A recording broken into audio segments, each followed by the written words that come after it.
Alright, I'm here at the shop. I'm going to address how to fix your steering column chirping when steering. I would consider this the bare minimum of parts you should order. This is the steering grommet that most people know fail. These are a little bushing that goes at the bottom of the steering column. There will be a little bit of play kind of in there. And then these are the bearings which cause all that noise. So I'll show you some old bearings and show you kind of how they fail. So right here is one of the old bearings. So these will sit kind of at the top of the steering column and then down kind of near the bottom.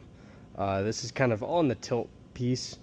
And basically what happens is there's just a lot of strain that'll go up and down on this thing, and you can kind of hear the play. Listen to this. So that bearing is making kind of a ton of noise. I'll open these. Here's all your part numbers. These are OEM Toyota parts. And if I open up these guys right here, listen to how this guy sounds. And look at the resistance still in there. And there is no play at all. This one has quite a lot of play. It's kind of hard to see it, but I can feel it. And definitely a lot of looseness. So some people just say, yeah, throw some grease in there, or throw some like WD-40. Well, you're gonna wash out all the grease in here, and that's just gonna wear the bearings more, so you're just gonna have to keep up with grease more often. So these are actually pretty packed full of Toyota grease. We're gonna start by disconnecting the battery. Before you do all that, make sure your seat is back so you have tons of room. If you have reupholstered seats, I'd throw like a shop blanket or something. I'll have something on there just to protect it. 10 mil if you have OE Toyota, 12 mil if you have kind of the bulky style, and then 13 mil if you're weird or have like specific brackets. Just pull that ground off. I'm gonna put a piece of heat shrink just over the top of this just to kind of make sure nothing touches. Just have a red piece of heat shrink. I'm just gonna throw that on there just like that. We'll just have a couple screws, one right here. That guy's missing. And then one down here as well, and then we'll also be pulling this little cap off as well. So we can actually start with that. We're just gonna pull on that guy, and then once this screw is disconnected, it makes it a lot easier to pull this guy down and pull that guy out.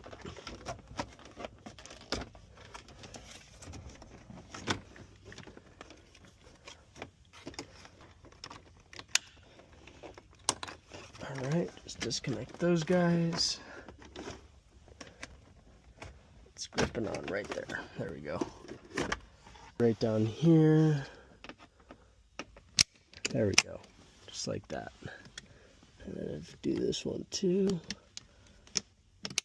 There we go. It is a push that way. So, just to save you some time. Alright, and this whole thing will just pop off. And let's zing those out.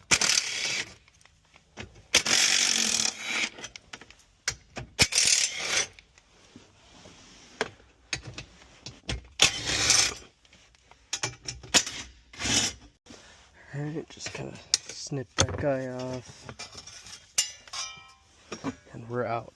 And yeah, I'll just kind of paint this with 2K chassis black, probably wire wheel it, just to kind of clean it up. Push these tabs and pull it open. So you definitely don't want to damage, there we go.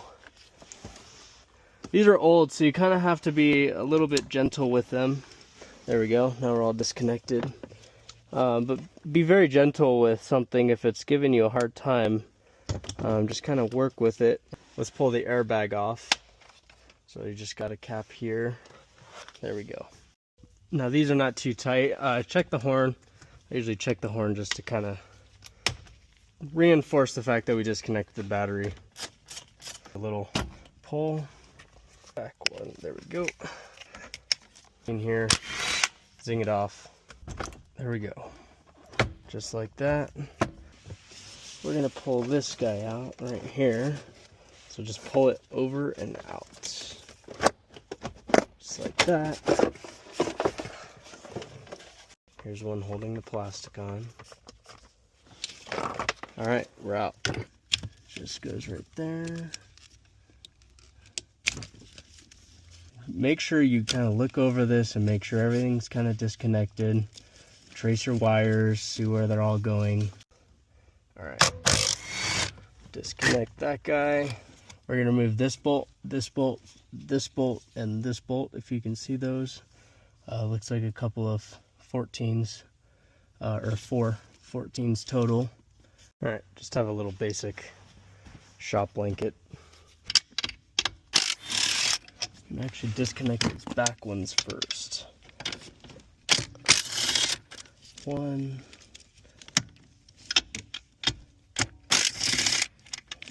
2. So last bolt, hold it up. Not too heavy, but wouldn't feel good falling on your head. Looking away, let it fall. All right. Good work, folks, if you made it to this point.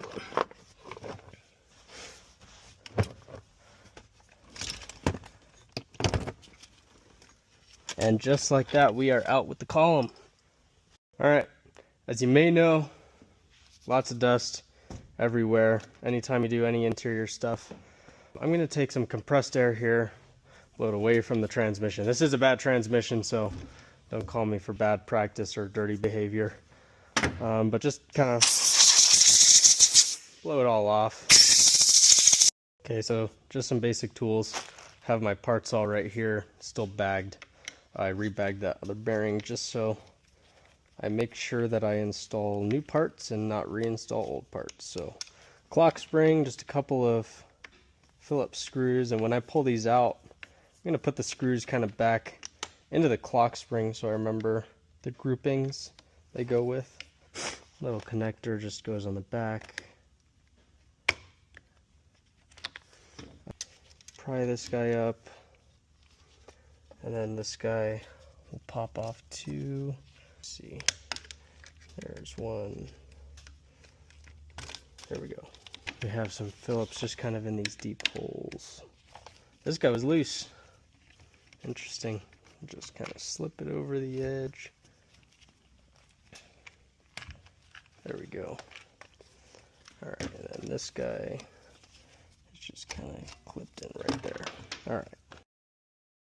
Alright, all that stuff's off. I kind of have the bolts grouped up. I was going to keep them kind of grouped together, but they're, I forgot how generally obvious each one is from the other. But we have this little clip in here next. I'm just going to cut my hand right here because it will have some tension on it.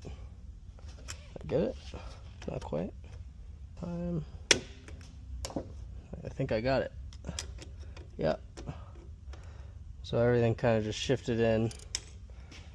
So there's the first bearing that's going to be making some noise. Springs. Keep track of your springs. Just have your general tilt switch. So we'll have that guy. We'll have this guy. And there is little rubber pieces in here. It kind of keeps them quiet. So don't lose those guys. It's on this stuff, but that's what I had here. Springs are together. Boom. Boom. I will keep those grouped together. Alright. Then we're going to get these off, so just got a wrench. 14. 1, 2. Loosen these guys. So there is going to be an order. So once you have it kind of set up like this, we're going to play directional. So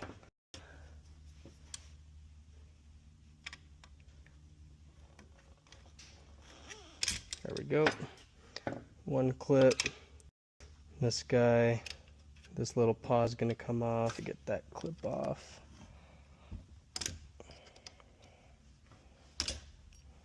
Cool. Remember, we're playing direction, so we're going to kind of keep them all grouped together in their spots. Remember kind of this order, reference this video as you need going back together because it can get a little complicated.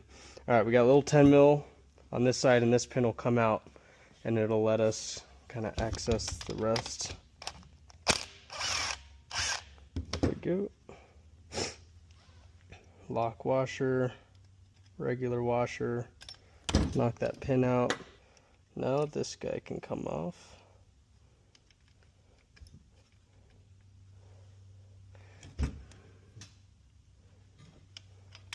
That guy can come off.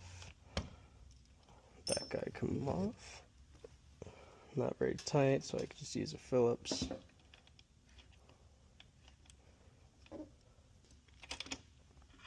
That guy goes over here. All that goes over here. Alright, I'm just going to thread that in so I don't lose it. Alright, very good. If you made it to this point, I am proud of you. So just kind of wiggle it in there and twist it up. There we go. We're out. Because of the tilt, there's like a little ball in here. You can kind of see it form fit right here.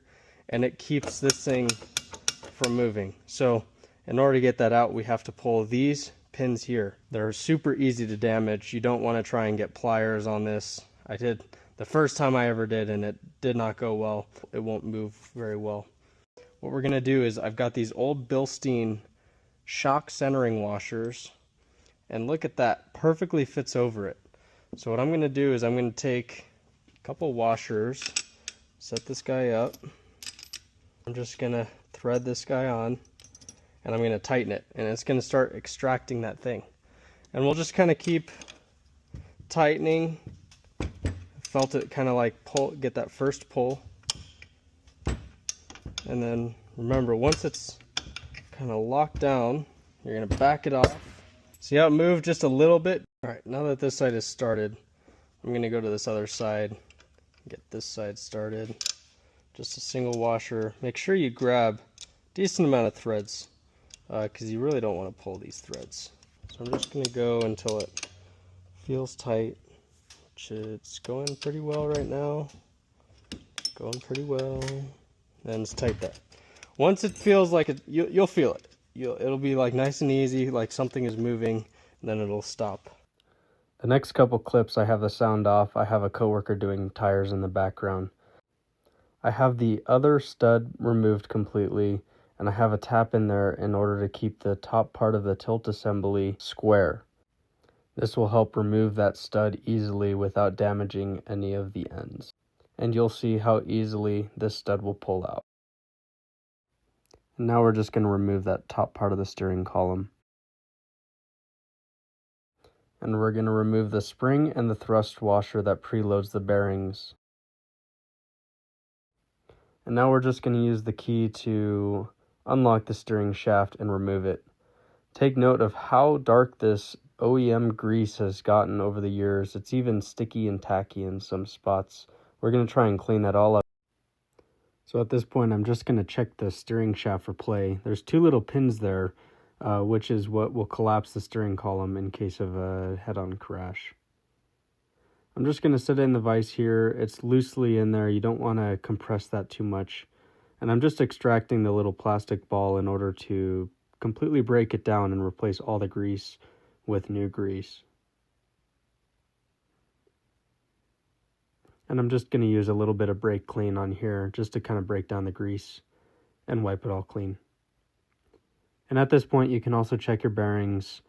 These happen to be really bad, and it's crazy how little it takes to make a noise. And just take the top part of the steering column, and we're just going to tap out the old bearing that's pressed in there with a little brass drift. Be gentle because this is an aluminum part and you don't want to break it.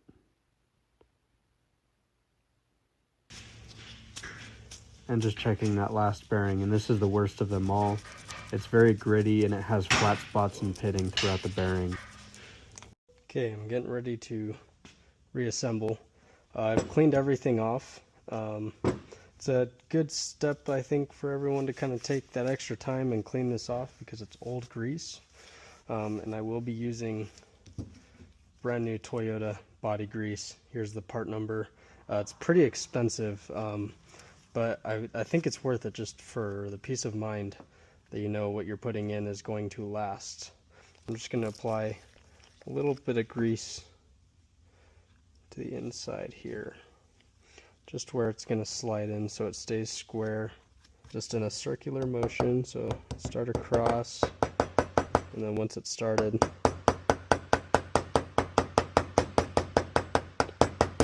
okay, I have a 18mm 1/2" drive. It's about the right size, and you want to just be pushing on the race here.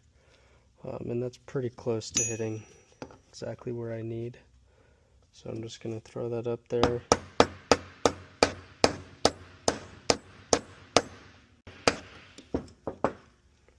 Alright, make sure that gap is pretty even all around. That should be enough. And I think you can also tell with the clip, because the clip will sit basically flush. Unfortunately, in this clip, I'm actually installing this lower plastic guide incorrectly. The little tabs are actually supposed to be facing towards you when you're installing it. Unfortunately, in order to fix this mistake, you have to completely disassemble and remove the steering shaft again. Otherwise, the clip will not line up. So be sure to install this plastic piece the correct way so your clip lines up. Some grease onto this guy.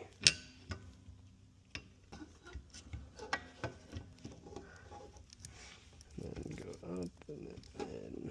Alright, I'm going to take my bearing, which is good, and I'm going to add just a little bit of extra grease in this guy just because I'm extra cautious.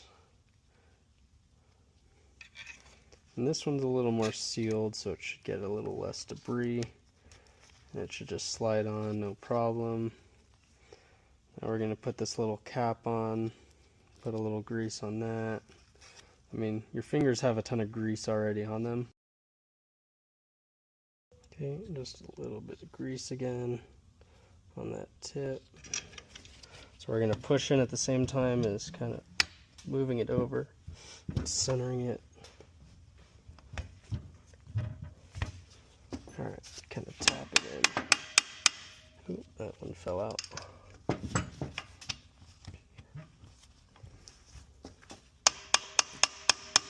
You do want to be careful with these threads, not to damage them. So I'm just kind of throwing the nut on there, so then when I come back apart, it'll like re-chase the threads. Be slow, make sure you get it right. Even though it wants to slide on you. Because I had the nut on there, it'll re-chase the threads if there's any little blemishes, which it looked like the brass drift did a good job of taking all the damage. Alright, I'm going to try and do this a little quick. I just have this secured here, a little arm. And I'm going to flip this around, stick this guy through. Okay, needs to be greased.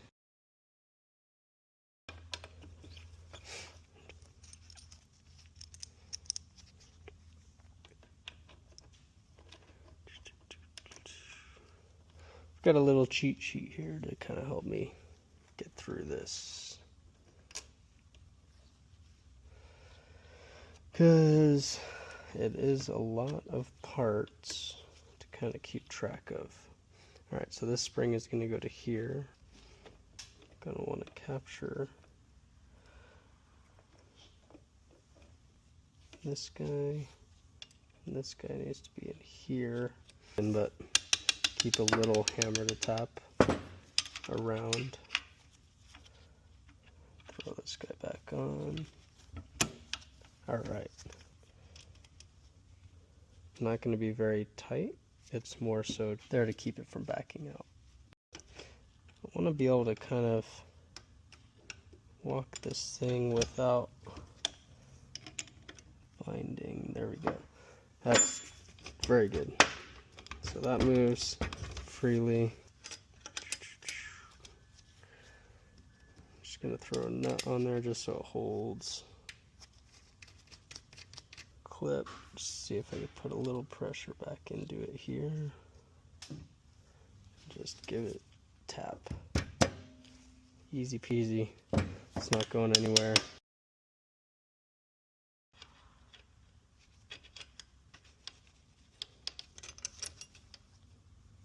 Nut. just a little each side. Goes on the end here. And these two. Heavy duty guy goes here. Other way. Just use a pick. And this guy goes right here. So oops. Remember that one wasn't too tight already, but plenty of grease to go into here. All your pivot points.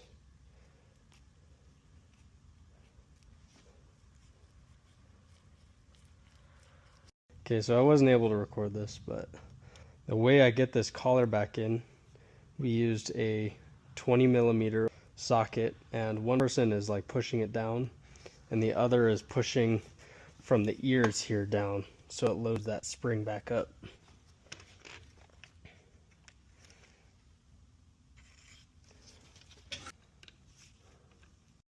Okay, we're just going to connect this guy back in there. And we're just going to tighten all 4 of these screws. The clock spring should be able to turn pretty easy, so I'm going to start with the corners just so I know that the little spring is still lined up. Alright, and see how easy that moves. Alright, let's get this thing back in the car. There we go. So we got one nut on. Make sure your wiring's not getting pinched or anything. Just start locking these all down if you'd like. But tight is good. Cool.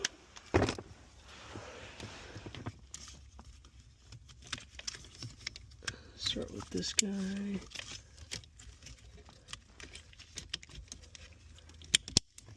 Very good. Start plugging in all my connectors. Just in its factory spot. Needs to be pushed. There we go. And let's throw this last bolt in there. Screw in the top panel.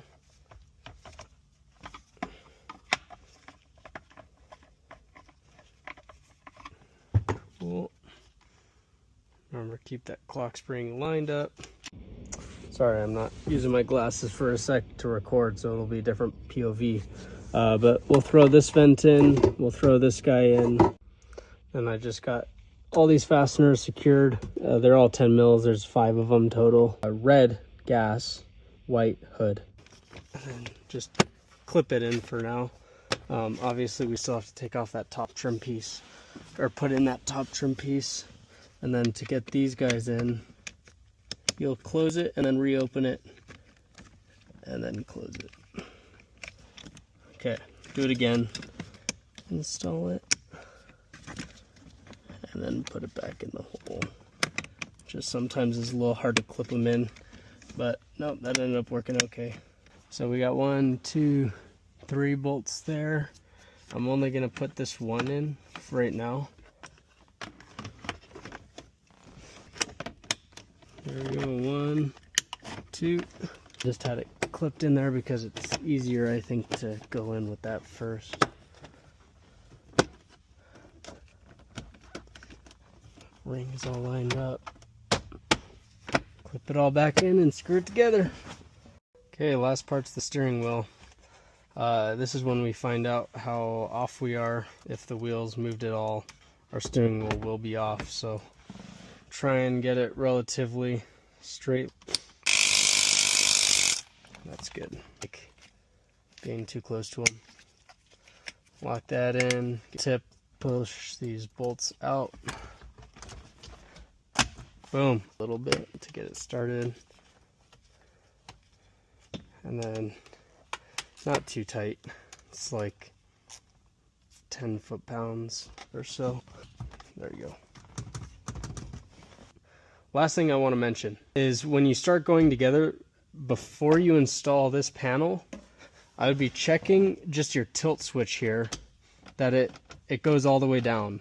If it's not, it's because you over tightened the 10mm. Go until it starts pushing that spring washer in just a little bit, and that's really all you want. And then it'll lock in every time. In the past, I had the first one I ever did actually. I torqued it down thinking like, oh, I don't want this thing to back out.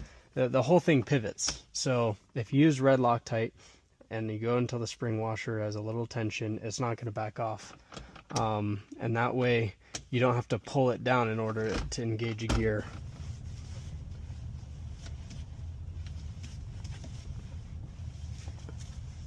There you go. That's how you completely overhaul your steering column.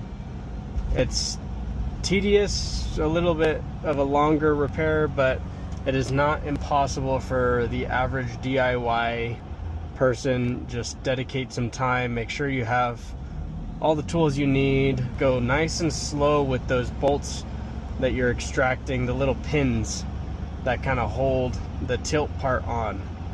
Go really slow with that, because sourcing those is seeming to be a lot harder.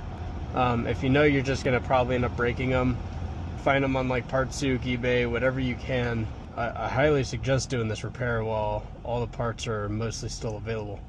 So anyways, that's going to wrap it up.